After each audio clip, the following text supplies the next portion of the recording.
Padre Fábio, o senhor pode me explicar a respeito das pessoas que rezam diante de imagens? Me explique. Essas pessoas que rezam diante das imagens, acham que elas estão ouvindo? Não, a imagem não pode ouvir nada, né? Mesmo se tiver alguma ouvindo, eu estou correndo, pelo amor de Deus. É igual a imagem que chora, a imagem que é isso, a imagem que é aquilo. Eu, com toda sinceridade, eu respeito, mas eu não vou atrás dessas coisas e tenho muito respeito por quem crê. Agora, um dado de fé: imagem não escuta nada. Imagem não pode nada. Porque se pudesse, nós estaríamos no mundo da idolatria. Se você acredita que uma imagem tem poder de alguma coisa, de fazer um milagre na sua vida, isso se chama idolatria. É a mesma forma que você acreditar que a foto da sua mãe tem um poder além do de uma foto. Não. Uma foto e uma imagem possuem o mesmo valor. Me recordam alguém que eu admiro. O que muda na vida, o que tem transformação na vida, não é a admiração que eu tenho pela imagem, mas é a atitude concreta que nasce da admiração que eu tenho. Então, se eu admiro a minha mãe, não adianta eu falar bem dela, não. Isso não vai nem deixá-la muito feliz se ela sabe se eu tenho um comportamento totalmente diferente daquilo que eu digo. É a minha atitude de ver o valor que a minha mãe tem e eu trago para a minha vida. Aí muda o meu jeito de ser.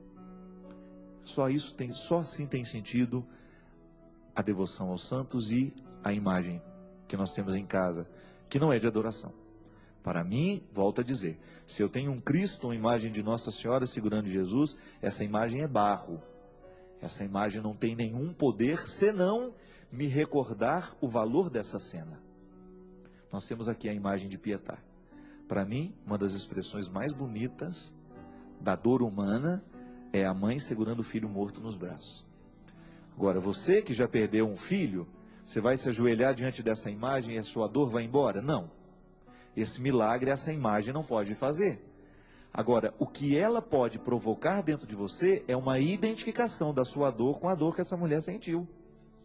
E aí você descobre como é que essa mulher viveu essa dor.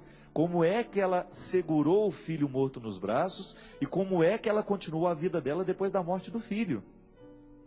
Aí isso sim transforma a sua vida. A atitude daquela que você olha na foto ou que você olha na imagem. Agora, ajoelhar-se diante da imagem e achar que aquele barro tem poder de nos curar, tem poder de mudar a nossa vida, isso é idolatria. Falei na semana passada do Círio de Nazaré. Não, falei foi hoje, né? Foi hoje que eu comecei com Romaria, né?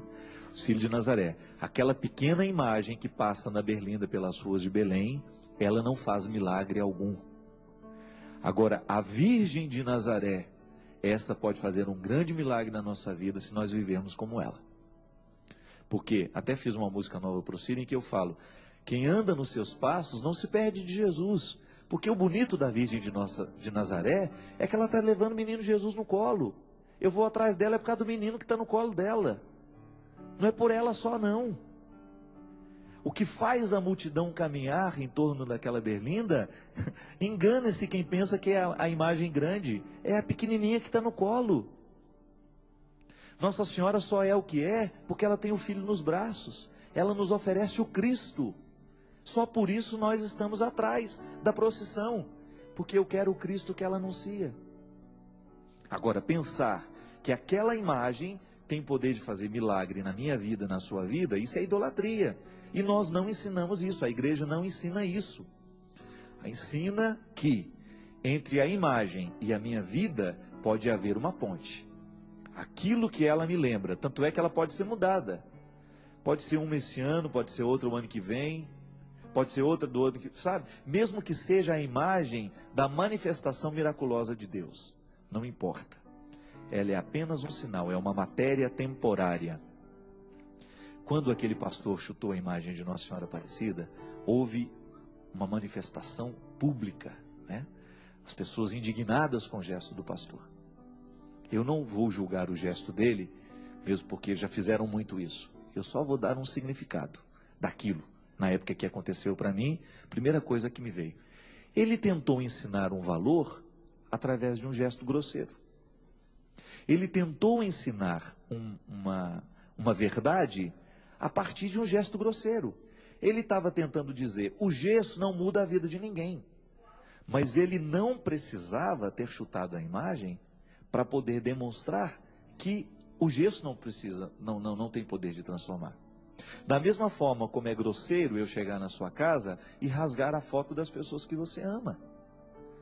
O que eu tenho e que posso é ensinar como padre, ele como pastor, que as realidades materiais, elas estão aí apenas para estabelecer pontes. Elas não são o definitivo, gente. Mesmo que se a minha fé estiver numa imagem, no dia que ela quebra, a fé quebra junto com ela. Ou no dia que essa imagem for roubada, roubam a minha fé também? Não. Igual aquele atentado que houve um ano retrasado lá em Belém do Pará. Jogaram uma pedra em cima da imagem e quebraram a imagem. Danificaram a imagem de Nossa Senhora de Nazaré. Isso não danifica a fé do povo, apenas agride. Agride a sensibilidade de um povo que crê. Mas não pode abalar a minha fé. É como se então hoje descobrissem o corpo de Jesus. Se descobrissem o corpo de Jesus, os ossos de Jesus, isso mudaria a nossa crença a respeito da ressurreição? Absolutamente nada. Porque como foi a ressurreição não importa. A maneira como a ressurreição se estabeleceu a mim não importa.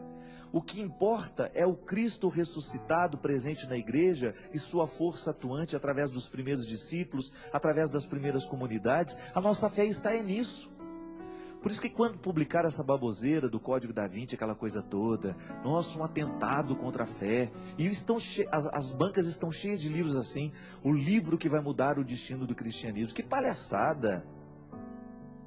Esses livros podem dizer o que quiserem, mas eles não mudam o que o cristianismo fez no coração das pessoas, não fez o que o cristianismo fez no coração da sua mãe, da sua avó, não muda o que fez no seu coração. Você é testemunha viva de que o cristianismo é uma mística que nos torna melhores. Porque no dia que deixar de nos tornar melhores, isso morre. E não morre justamente porque o ressuscitado nos move para esta consciência constante. Por isso, minha gente, que nós não estamos presos a essa materialidade da fé. Da mesma forma como atravessar a porta e achar que você vai ficar santo por causa disso, você ganhou indulgência porque atravessou a porta, isso são gestos simbólicos. Se isso não tiver repercussão na sua alma, não faça, porque você estará repetindo um gesto que não tem absolutamente poder de mudar você. Entende? O que você precisa buscar verdadeiramente é o que está por trás das palavras. Igual muita gente acha que a Bíblia é a palavra de Deus, ela é sagrada, mas o livro, não. O livro isso é transitório. Ele pode acabar hoje, de repente você ganha um outro novo, isso é relativo. A sacralidade, são de repente, aqui dentro desse livro tem muita coisa preciosa que você considera precioso. Tudo bem. Mas não é essa matéria que é preciosa, é o que está nele. E o que está nele, eu lhe confesso, não é página, não é papel, não, é minha vida, é a vida de quem eu escutei. A Sagrada Escritura é a mesma coisa. Extrapola a materialidade, é mais do que papel, é mais do que folha.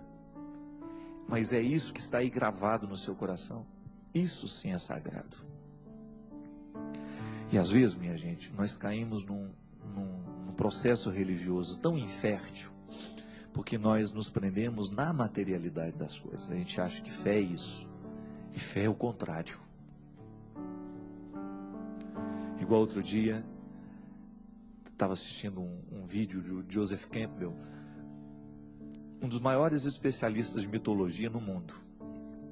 Ele estava dizendo assim, ele perguntou a um padre: Padre, o senhor tem provas concretas da fé que o senhor professa?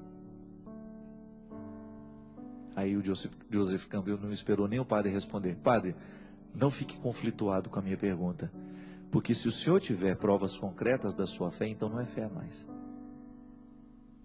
Nós não temos provas concretas de nada, mas nem por isso a nossa religião está suscetível aos livros novos que saem, as conversas novas que saem por aí.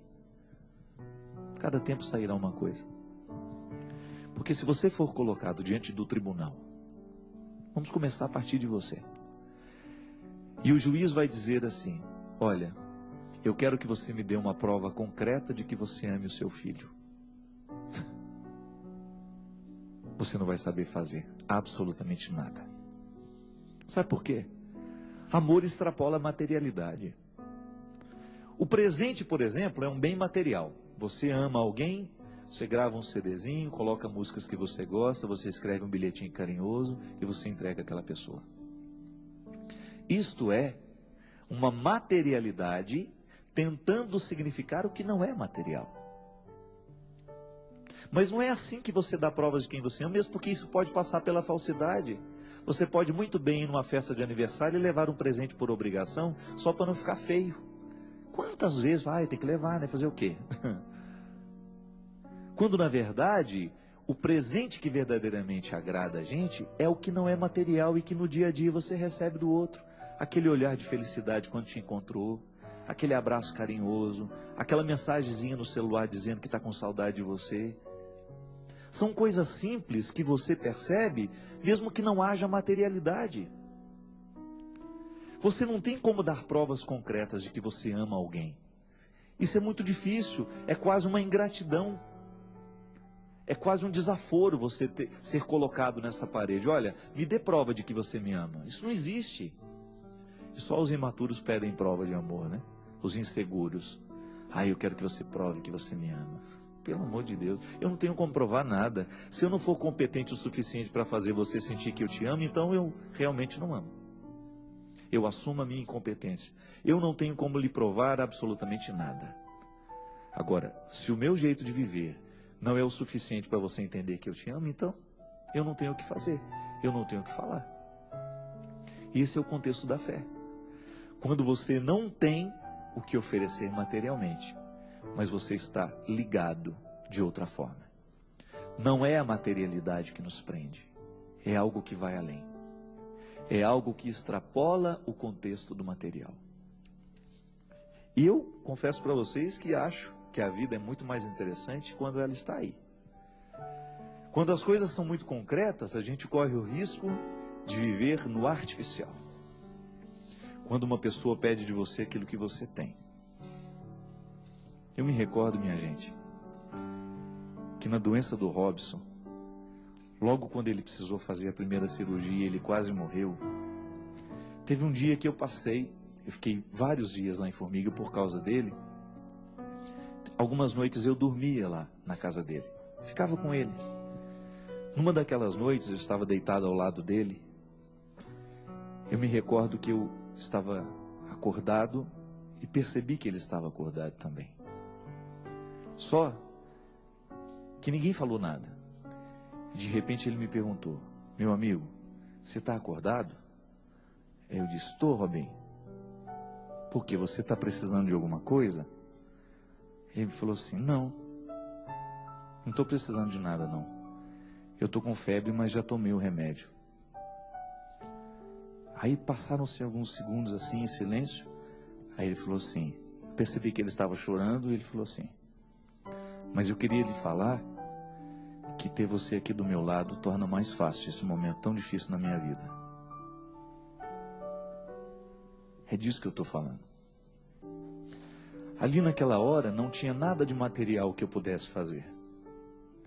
Não tinha um remédio que eu pudesse pegar, não tinha um copo de água que eu pudesse dar, nada. Ele não pedia da minha matéria. Ele apenas agradecia a minha imaterialidade. Porque é mais do que estar um corpo ao lado. Você pode muito bem ter uma enfermeira e não ter a mesma sensação. Não é material, não é o corpo, mas é aquilo que você significa. É aquilo que extrapola o limite do seu gesto. E isso, minha gente, é o contexto da ressurreição, é o contexto da fé, é o contexto da continuidade do Cristo na história. Assim como eu pude ser na doença do meu amigo um bem imaterial, nós também podemos ser na vida dos outros. E esta é a oração mais bonita que nós podemos fazer. Quando você descobre porque você extrapolou o limite da materialidade e que você se tornou um bem que não é material. Porque os outros a gente compra, mas amor, amizade, fidelidade, carinho, isso a gente só recebe à medida em que a gente conquista. E a conquista do que não é material, essa não adianta a gente trabalhar, não. A gente só precisa viver bem. E nem há cartões de créditos que nos dê a possibilidade de comprar. Quem conquistou, conquistou. Eu desejo que você conquiste e que você ofereça a tantos que precisam de você. Derrame sobre o seu coração a bênção do Deus Todo-Poderoso. Ele que é Pai, Filho e Espírito Santo. Amém.